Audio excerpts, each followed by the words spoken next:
Good afternoon, fellow Geeks Under Grace. This week we're joined by Dr. Holly Ordway, who is a fellow at the Word on Fire Institute and a visiting professor at the Apologetics at the Houston Baptist University. And she is the recent author of Tolkien's Modern Reading, which I just reviewed for Geeks Under Grace about a month or two ago. How is your day going today? Very well, thanks. How about you, Tyler? Good so far. I mean, like I was joking off camera, as like COVID time just destroys any sense of like time or being. But other than that, everything's great. But Excellent. So, Well, it's a pleasure to so spend some time talking about Tolkien with you. what's that? It's a pleasure to spend some of this time talking about Tolkien with you. Oh yeah. Just to kind of get started, tell us a little about yourself, just biographically. Like where do you come from, and how did all your kind of your faith journey kind of lead you to where you are now? Oh, well, that's a long story. I mean, I'm more or less from New England, although I've lived all over the U.S. and grew up in pretty much a non-religious home. Ended up becoming an atheist by the time I was in my 20s, and then became a Christian when I was about 31. As an adult convert, when I realized, this is the extremely compressed version, that first of all, although I had been an atheist, I still had a very strong sense of right and wrong. I just didn't have a particularly good way to explain why I had it or why I should abide by it. Because, atheists can certainly behave in moral ways and do good things, but without the supernatural help that Christians have in doing it, and also without a clear understanding of why should we be good and not evil, why not be selfish, and that sort of thing. So that was niggling at me. But also, I had been reading authors like Tolkien and C.S. Lewis since I was a girl, and their imaginative landscape was so rich and meaningful, and also deeply Christian. So I was in a way attracted by that without understanding what I was being attracted to.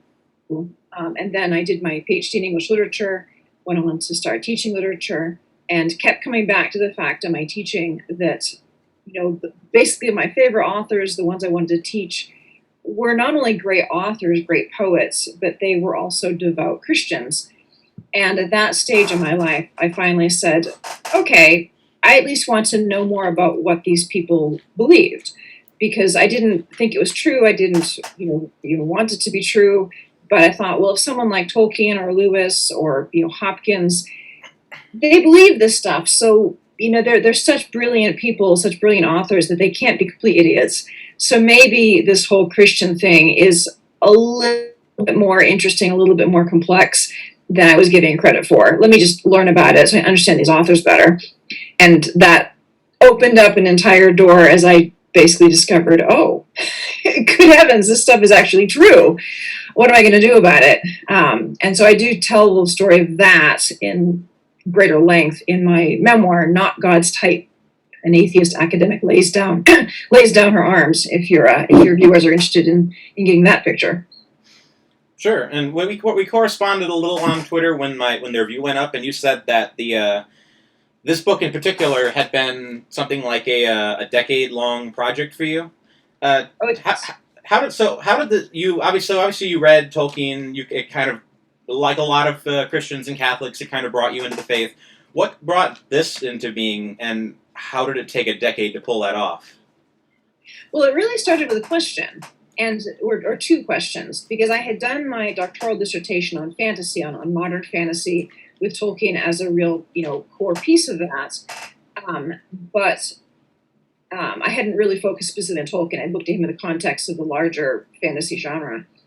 And I began to think, first of all, I'd accepted the, basic consensus that Tolkien was fundamentally medievalist in his orientation. I saw no reason to challenge that. He certainly was very much rooted in the medieval past. In fact, his engagement with medieval literature had, for a while, I'd wanted to become a medievalist because of that. I had actually started my graduate work in Old English and Middle English literature before I switched over into modern literature.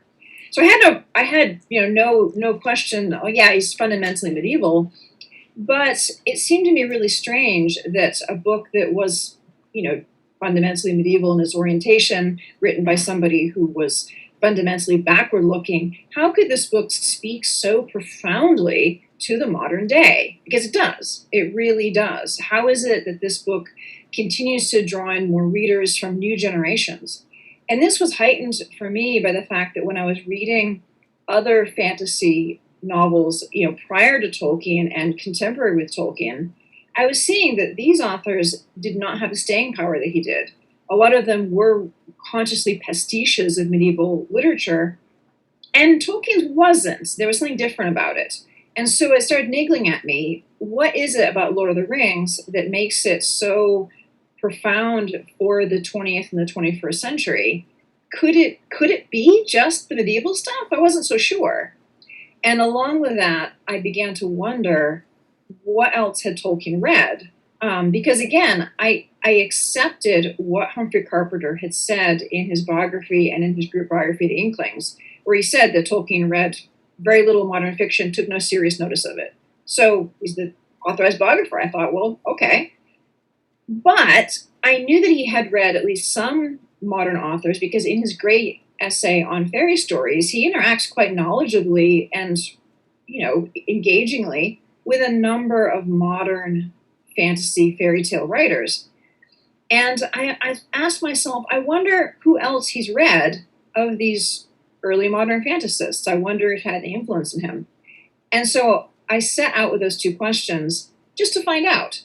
And honestly, when I started out, I didn't think I would find much. I didn't even think I would have a book's worth of material because I assumed that he had read relatively little of modern literature. And I just kept finding more things and more things and more things. And it didn't seem to be drying up. And I was looking at more things, and I was making an effort to read what I saw that he had read, which a lot of scholars don't do or haven't done. They've noted that he read, say, The Marvelous Land of Snarks, but who has actually read the book? Not many people. John Inglesant by J.H. Shorthouse is mentioned in the letters. Until this book came out, I had met exactly one person in a decade who had read John Inglesant other than me before reading the manuscript of my book. And yet he devotes some time in the letters to talking about it. So it's clearly significant to him. So as I kept on getting piles more of authors, and eventually about 6 years into the project, when otherwise I might have been wrapping it up, I sort of sat back and I said, Humphrey Carpenter said he read very little modern fiction, took no serious notice of it. That's simply factually incorrect. That is not the case.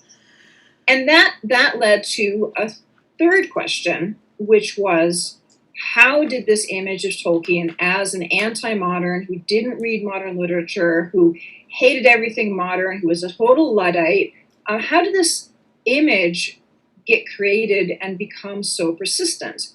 Now, there have been critics all along who have recognized that this isn't an accurate picture. And I note them in Tolkien's Modern Reading. So there have been a few voices, and I use their work, I draw on their work, but they've kind of been voices crying in the wilderness, because by far the dominant view of Tolkien, and certainly in the popular realm, once you get outside of the scholarly circle, once you get out into the popular realm, it's taken for granted that he hated modernity, that he wasn't interested in anything modern at all.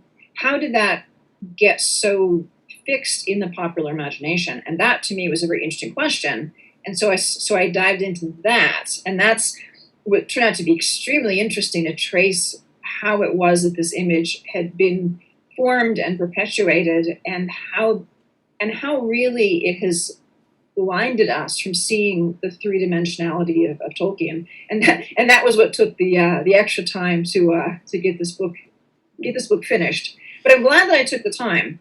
Because I managed to answer to my own satisfaction the questions I set out with, which I did not set out to write this book. I did not know what I was going to find, but I just wanted to find out, where did the Lord of the Rings come from? What had Tolkien read? And why do we think of him as stuck in the past? And that resulted in this book. Yeah, I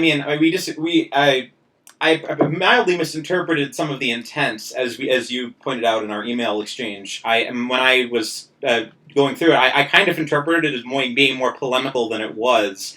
And I was like, and my reasoning was just that the full length and breadth of the investigation just felt like you were trying to correct the record in a personal way. But I get that. But obviously, that was incorrect on I read on my part. But it's interesting actually because a lot of readers and reviewers have really picked up on my correction of Carpenter. Because I do attempt to set the record straight. Because Humphrey Carpenter, Tolkien's authorized biographer, really is a major cause of this flawed portrait for a number of reasons, which I go into in the book. He seemed not to understand Tolkien. He got involved in the writing of the biography in a slightly odd way that wasn't really based on his qualifications.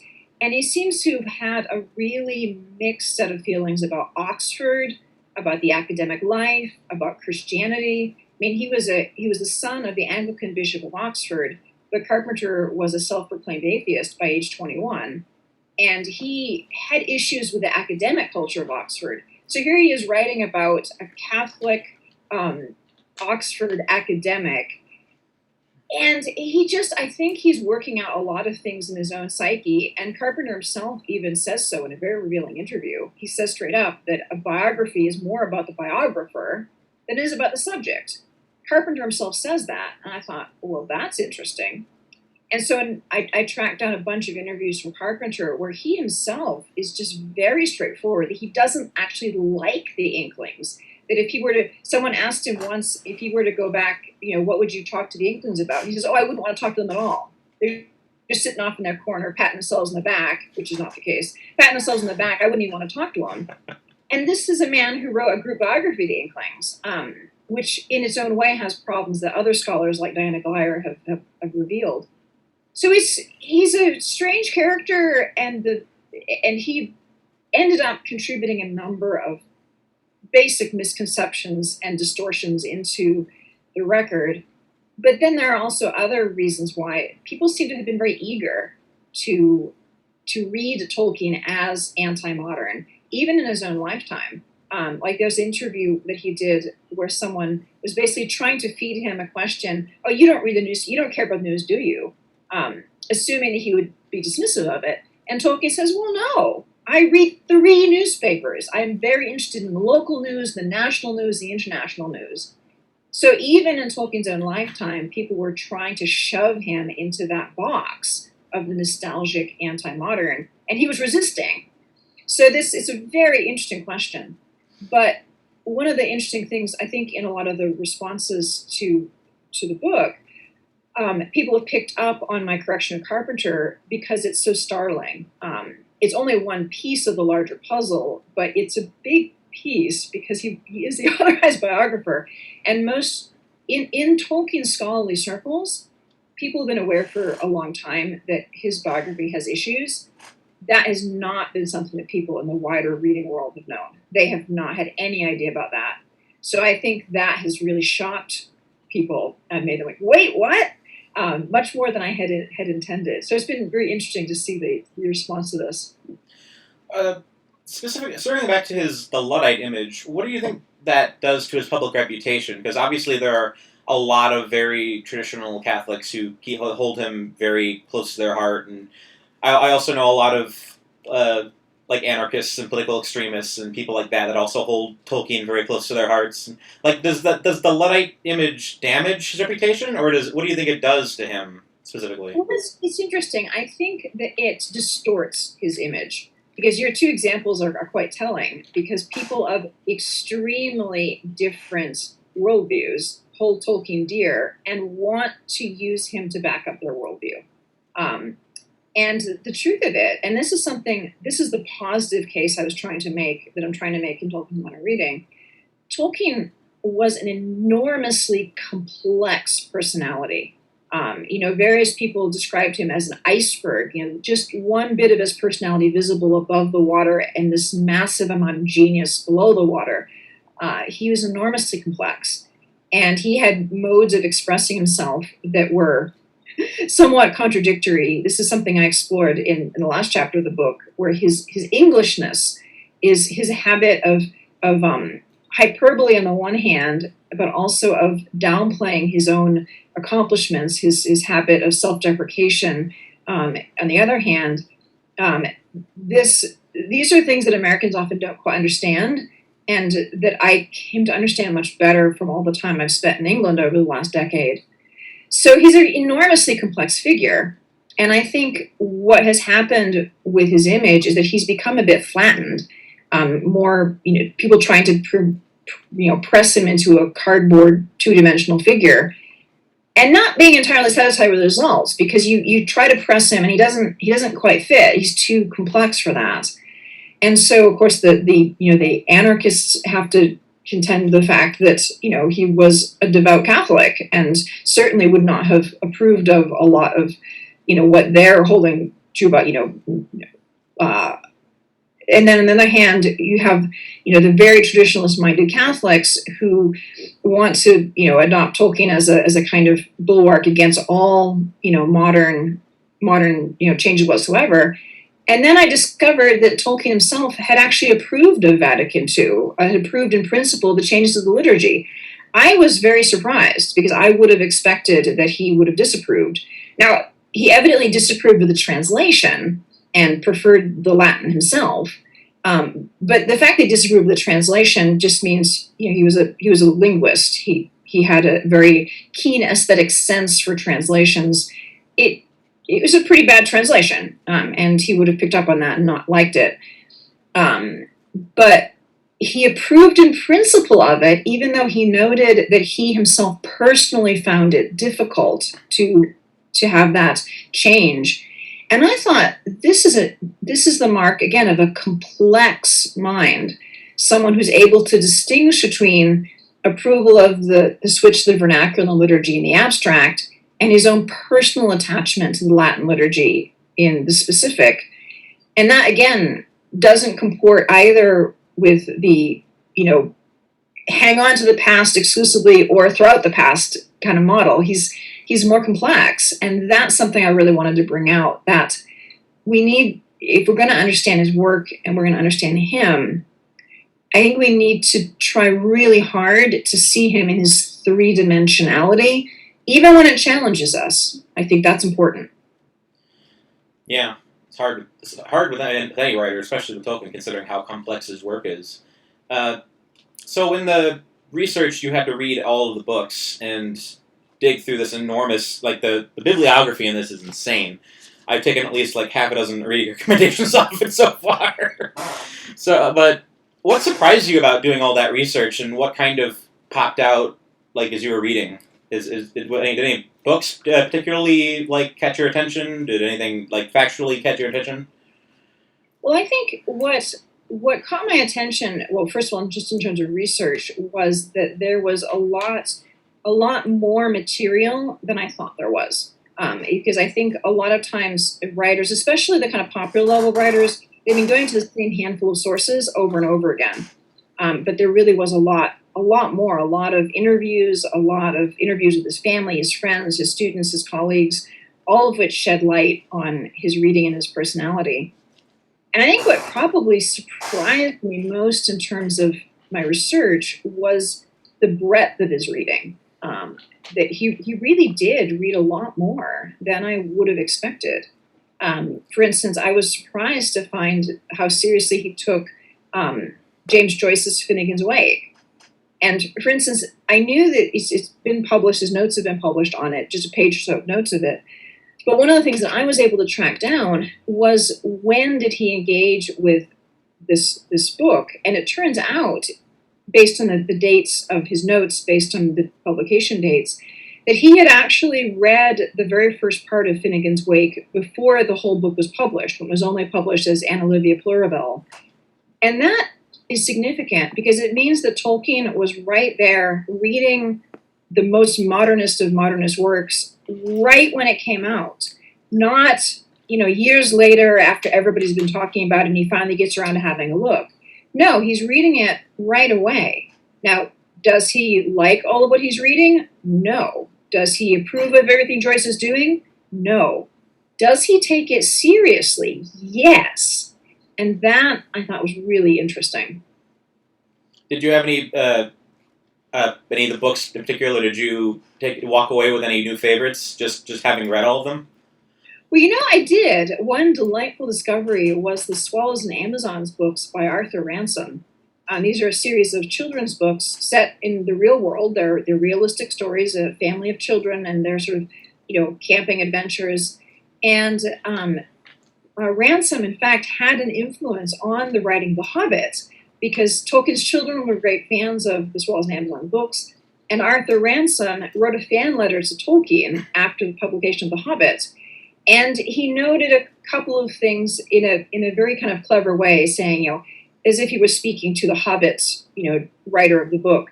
I noticed that you accidentally use the word man when you're speaking of hobbits. Shouldn't that be hobbits? And he makes a few linguistic notes. And this is exactly the kind of thing that the conventional wisdom would say that Tolkien would resist, because, he would never, he was resistant to any sort of changes or influences. But he just didn't he didn't want people to be criticizing who didn't understand what he was doing. And so he actually writes back to Ransom saying, basically, good point. And he makes the changes. He makes the edit to The Hobbit. And he wrote back in his letter to Ransom saying how much his children had enjoyed the Swallows and Amazons books. And indeed, one of the things I discovered, I got a photograph of Tolkien in his study from the 1960s, which I was able to get in high enough resolution to read the titles on his bookshelf. And from that, I was able to find a few more entries for my list. And one of the Swallows and Amazons books by Arthur Ransom is on the shelf. So even as an elderly man, he liked it well enough to keep a copy. So in any case, Swallows and Amazons read these books and found them delightful. They're wonderful. They're classics of children's literature. And now I've been enjoying them. I've been reading them to my godchildren. So that was a pleasant discovery, both of an influence on Tolkien and then also such a delightful read. Sure. So obviously you're a literature professor, so you did the work. How much did you have to kind of infer from just the reading of these books themselves versus what Tolkien wrote in his letters in terms of kind of trying to draw the parallels between Hobbit, Lord of the Rings, and all the books? Was that something that kind of came naturally, or did you have to kind of dig into his writings to kind of get more straightforward answers? It was a complex process, and the answer is sort of a mix of all of those things, because certainly Tolkien himself at times calls attention to influences. For instance, he says that there's a certain part of E.R. Crockett's The Black Douglas, S.R. Crockett's The Black Douglas, that was the source of a scene in the warg scene in The Hobbit. So there are times when he makes the connection himself. There aren't all that many of those, which is not surprising considering that we have a very limited amount of his letters. The letters, the volume of letters itself is not a complete collection of letters. It's only 354, most of them incomplete. It's a fraction of the thousands of letters that he wrote. So we have a few examples of those. Mostly, I had to look at what he had done and what he had read and say, do we see any connections? Do we see any thematic connections? Do we see any possible influences, both in terms of direct influences and also in terms of what I called influence by opposition? Because, for instance, we know that he didn't enjoy Charles Williams's spiritual thrillers. He's very clear about that. So I asked the question, could his dislike of these books have shaped him in doing something different in Lord of the Rings? And so I make that case. And we know that he does operate at times by influence by opposition, because he names this with George MacDonald. And he says that it's often the case that an irritant provokes a reaction. So we know that he did operate that way. So in terms of doing these analyses, it's when he himself makes the connection, what I tried to do was to explore why we should care about that. Because it's not really much point to just say, oh, there's a source. So for instance, when I looked at the Crockett example, I looked very carefully at the scene in The Black Douglas and the scene in The Hobbit, and I looked at what did Tolkien do differently. And I saw that he had, in fact, improved on his source material in a number of ways. And that, to me, is interesting and relevant because it shows something about the way his creative imagination works. Because just to say, oh, look, here's a source, I mean, we can honestly say, okay, yeah, great, whatever. we want to say, why should we care about this? And that's something I've tried to draw out. And for some of the arguments that I make, they're all based on books that we know that he read. Everything I refer to in Tolkien's modern reading is something we know for sure that he knew. There's no speculation in that regard. How did it influence him? That's often my interpretation, which I'm very clear to say. And people might disagree with that. They might say, well, I don't think that's as much of an influence as you think, or it influenced in a different way. But what I really wanted to do was to kind of get us involved, get us thinking about, we know he read these things. We know that what he read influenced him. So let's start thinking about what that might mean in terms of understanding his creative imagination. And when we have, ways that he handles themes differently from his sources, just knowing that he had encountered themes or ideas or characters in one book, we know that he did, and then he does something different or more developed, it does show us by comparison more about what he's doing. Okay. I don't have any more questions at this point, so where can people online find you and find all your stuff, other than obviously anywhere books are sold? Well, if they go to my publisher's website, wordonfire.org/Tolkien, then they can see more about the book. They can see some interviews with me about it, giving some more detail about it. They can see some videos that I made of Oxford, where I go to different places in Oxford, and people can see, this is where Tolkien lived, this is where he worked, and they can order the book. So that's wordonfire.org/Tolkien. Great. Thank you so much for your time. I appreciate being able to talk to you. My pleasure. Have a good day. Thanks.